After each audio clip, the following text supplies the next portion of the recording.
सरस्वती शिशुकुंज वघवाल धोरण 8 विषय सायन्स जेमां चैप्टर नंबर 14 છે વિદ્યુત પ્રવાહની રાસાયણિક અસરો। એમાં જૂમ ક્લાસ દ્વારા આપણે ઘણી ચર્ચા કરી ચૂક્યા છે।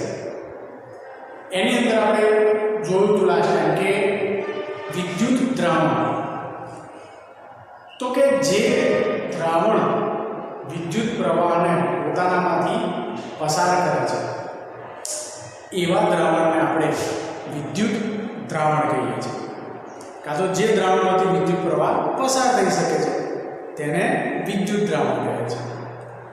તો જે વખતે એ દ્રાવણમાંથી વિદ્યુત પ્રવાહ પસાર થાય છે તો એ જે દ્રાવણ છે એની ઉપર કંઈક અસર જોવા મળે છે જેને આપણે કહીએ છીએ વિદ્યુત પ્રવાહની રાસાયણિક અસર। તો અહીંયા કહે છે કે વિદ્યુત દ્રાવણમાં વિદ્યુત પ્રવાહ પસાર થવાના કારણે ઉદ્ભવતી અસરો। તો કઈ કઈ અસરો ઉદ્ભવે છે એની આપણે ચર્ચા કરીએ। તો સૌથી પહેલા આપણે જોઈ ગયા હતા કે જે દ્રાવણનો બે છેડા આપણે પરિપથરા ડૂબાડ્યા છે એમાંના એક છેડાને આપણે ધન ધ્રુવ અને બીજાને ઋણ ધ્રુવ કહેતા, જેને આપણે ટર્મિનલ પણ કહી શકીએ, વિદ્યુત ધ્રુવ તથા બીજા ધ્રુવ પણ કહી શકીએ છીએ। તો આ બધું આપણે અગાઉ ચર્ચા કરી ચૂક્યા છે। તો તે વખતે જ્યારે એ ઇલેક્ટ્રોડ્સ છે એ ઇલેક્ટ્રોડ્સને જ્યારે આપણે કોઈ પણ દ્રાવણમાં ડૂબાડીએ છીએ અને વિદ્યુત પ્રવાહ પસાર કરીએ છીએ તો એ બંને ઇલેક્ટ્રોડ્સ પર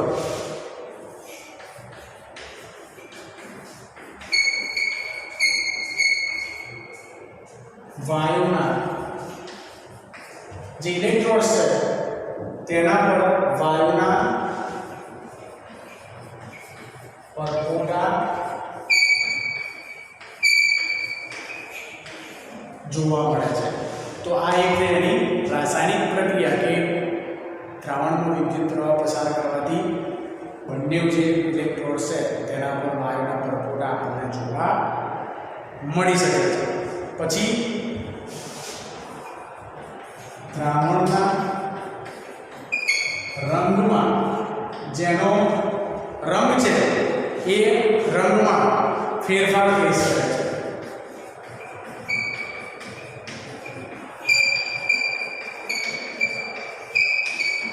કે જે દ્રાવણ છે એ દ્રાવણનો રંગ પરિવર્તન પણ થઈ શકે છે તથા ત્રીજી જે અસર છે એ ઇલેક્ટ્રોડ્સ પર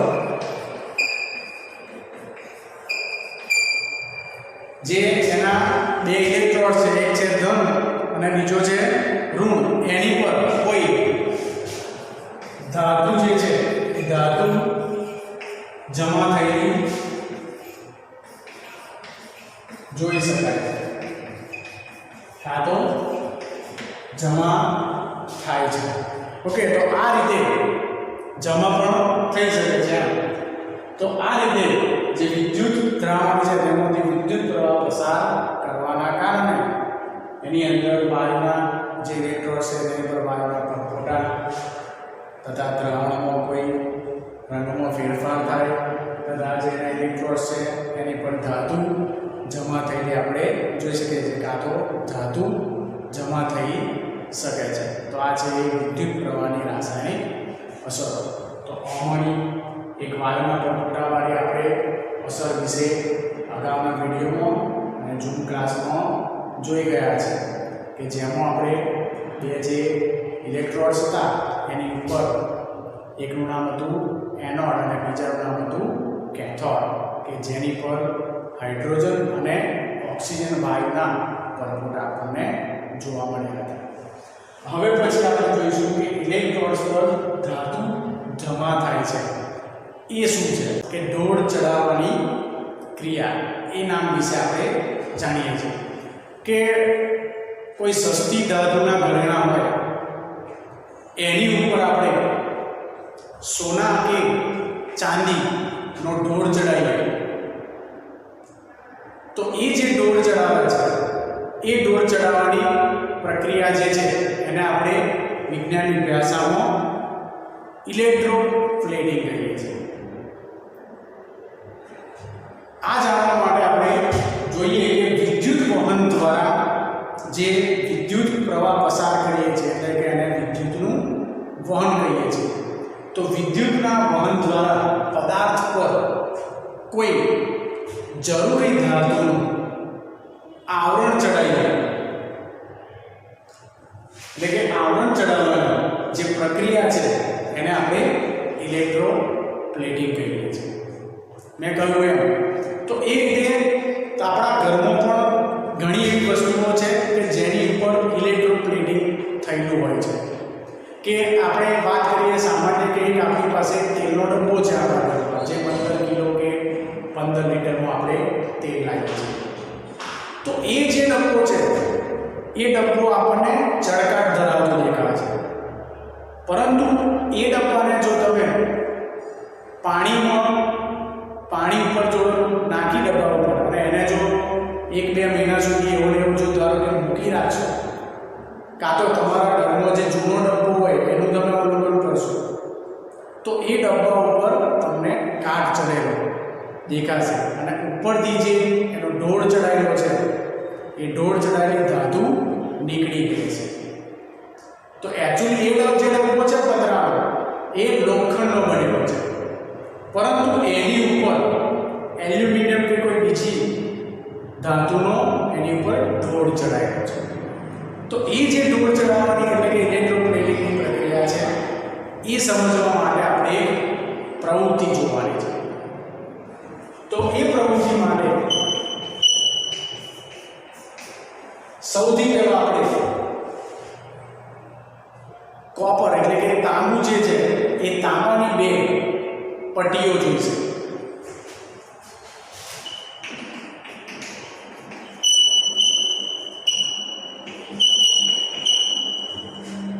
તથા એને જોડવા માટે જે પરિપથ છે એટલે કે વિદ્યુત પ્રવાહ પસાર કરવાનો છે એની માટે વિદ્યુત પરિપથની જરૂર પડશે.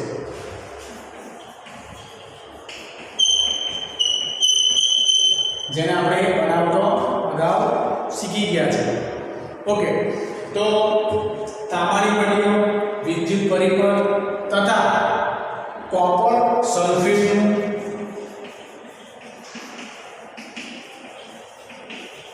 દ્રાવણ.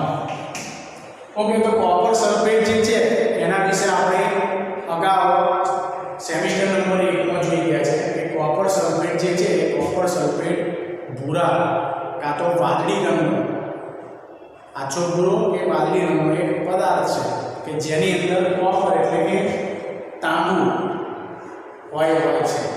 ઓકે, તો એ જે સંયોજન છે જેનું નામ છે કોપર સલ્ફેટ, એને આપણે પાણીમાં ઓગાળી અને એનું બનશે કોપર સલ્ફેટનું દ્રાવણ. તો એની જરૂર પડશે. હવે જે આપણે 10/4 સેમી કોઈ પણ માપની ચાલશે, પણ 10/4 માપની જે તાંબાની પટ્ટીઓ છે એ તાંબાની પટ્ટીઓને આપણે કાચ પેપર વડે ઘસી અને સાફ કરવાની છે. કારણ કે તાંબાના જે વાસણો છે આપણા ઘરમાં એની પર પણ તમે જોશો કે લીલા રંગના ડાઘ જોવા મળે છે. તો આપણી પાસે જે પટ્ટીઓ હશે એ પટ્ટીઓ પર પણ લીલા રંગના ડાઘ જોવા મળશે. તો એ ડાઘને દૂર કરવાના છે. તથા હવે એને ઘસ્યા બાદ પાણી વડે વ્યવસ્થિત ધોઈ અને સૂકવી દેવાની છે. ઓકે, તો એ જ્યારે સુકાઈ જાય ત્યારે આપણી જે બેટરી છે એ બેટરીના જે આપણે 2 છેડા છે, એક છેડો છે બેટરીનો પ્લસ એટલે કે ધન ધ્રુવ અને એક છેડો છે બેટરીનો માઈનસ એટલે કે ઋણ ધ્રુવ. એ બંને ધ્રુવો સાથે આપણે એ જે તાંબાની પટ્ટીઓ છે એને બાંધવાની છે. એટલે કે એ જે આપણો તાર છે એ તાર અને તાંબાની પટ્ટી અડેલી હોવી જોઈએ. એ રીતે બંને તાંબાની પટ્ટીઓને આપણે આ રીતે બાંધીશું. હવે આ જે આકૃતિ દેખાય છે એવી તાંબાની પટ્ટીઓને પ્લસ છેડા અને માઈનસ છેડા સાથે બાંધી દીધા બાદ આપણે જે કોપર સલ્ફેટનું દ્રાવણ બનાવ્યું છે એને એક બીકરમાં મૂકીશું.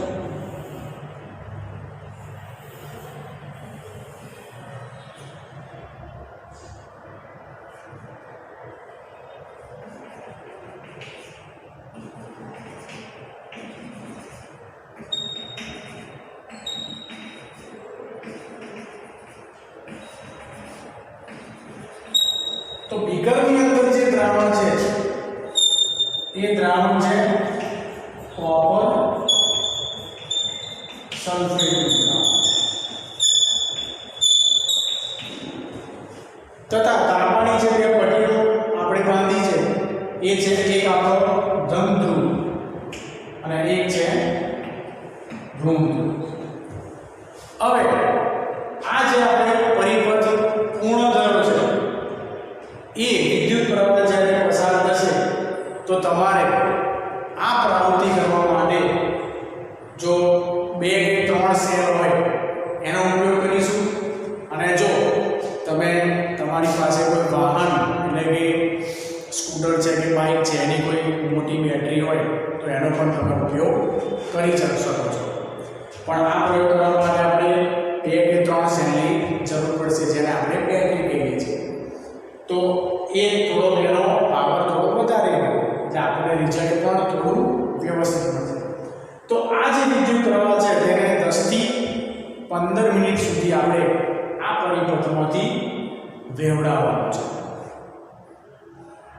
અને ત્યારબાદ આ બંને પટ્ટીઓને આપણે એ દ્રાવણમાંથી બહાર કાઢી અને બંને પ્લસ છેડાવાળી અને માઇનસ છેડાવાળી બંને પટ્ટીઓનું આપણે અવલોકન કરવાનું છે. તો જ્યારે તમે એ બંને પટ્ટીઓનું અવલોકન કરશો તો જે ધન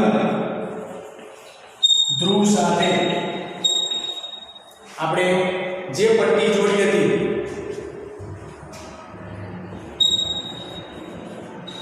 ધન ધ્રુવ સાથેની પટ્ટી જે તેની જાડાઈ હતી એનાથી આપણને થોડી પાતળી થયેલી જોવા મળશે.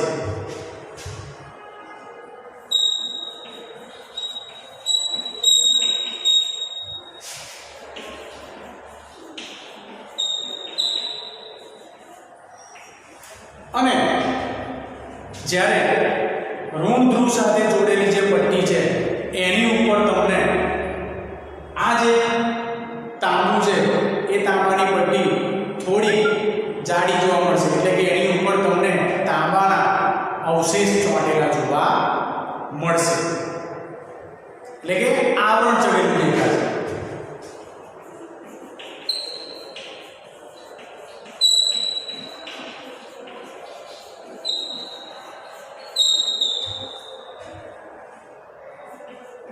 કોપર એટલે કે તાંબાનું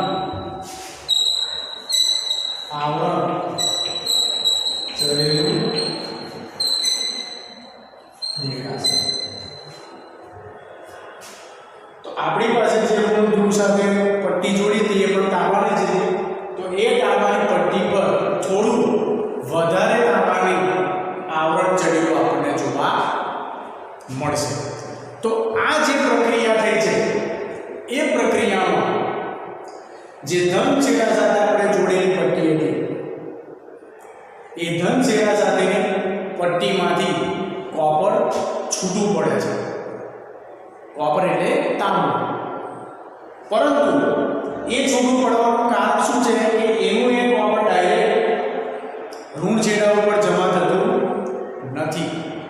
પરંતુ જ્યારે આપણે વિદ્યુત પ્રવાહ પસાર કરીએ છીએ ત્યારે જે આ દ્રાવણ છે એ દ્રાવણમાં રાસાયણિક પ્રક્રિયા થાય છે.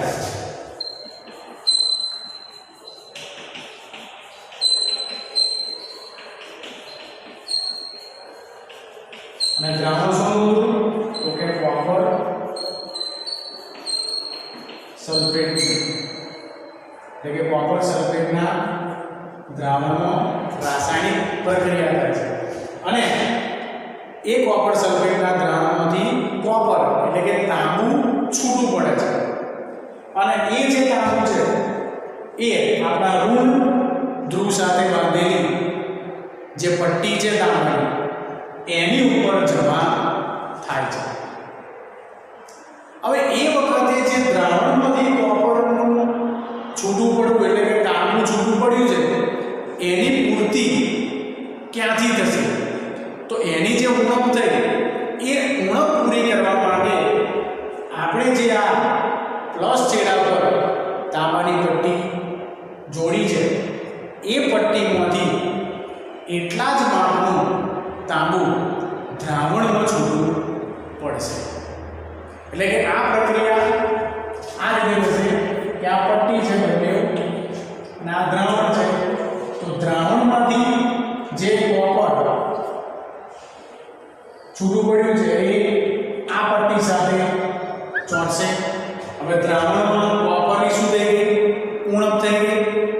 તો એ ઉણપ પૂરી કરવા માટે આ જે પટ્ટી છે એમાંથી કોપરના અવશેષો છૂટા પડશે, એટલે કે કોપર છૂટું પડશે અને આનું જે દ્રાવણ છે એ બેલેન્સ થઈ જશે. ઓકે, તો આ રીતે વિદ્યાર્થી મિત્રો કોઈ પણ અહીંયા આગળ એવું નથી કે બંને પટ્ટીઓ આપણે તાંબાની લઈ શકીએ, પરંતુ અહીંયા આગળ જો તમે લોખંડની પટ્ટી લીધી હોય તો શું થાય? બરોબર, તો એ જે લોખંડની પટ્ટી છે એ લેવાથી આપણને એની ઉપર પણ આ જે તાંબુ છે એના અવશેષો જોવા મળે. તો આ પરથી આપણે કહી શકીએ છીએ કે જે ધાતુ ઉપર આપણે બીજી ધાતુનો જો આવરણ ચડાવવું હોય તો એની માટે આપણે ઇલેક્ટ્રોપ્લેટિંગની મદદથી એ ધાતુ ઉપર બીજી ધાતુનું આવરણ ચડાવી શકીએ છીએ. તો આ રીતે વિદ્યાર્થી મિત્રો ઘણી બધી ધાતુઓ ઉપર આપણે બીજી ધાતુનું ઇલેક્ટ્રોપ્લેટિંગ થતું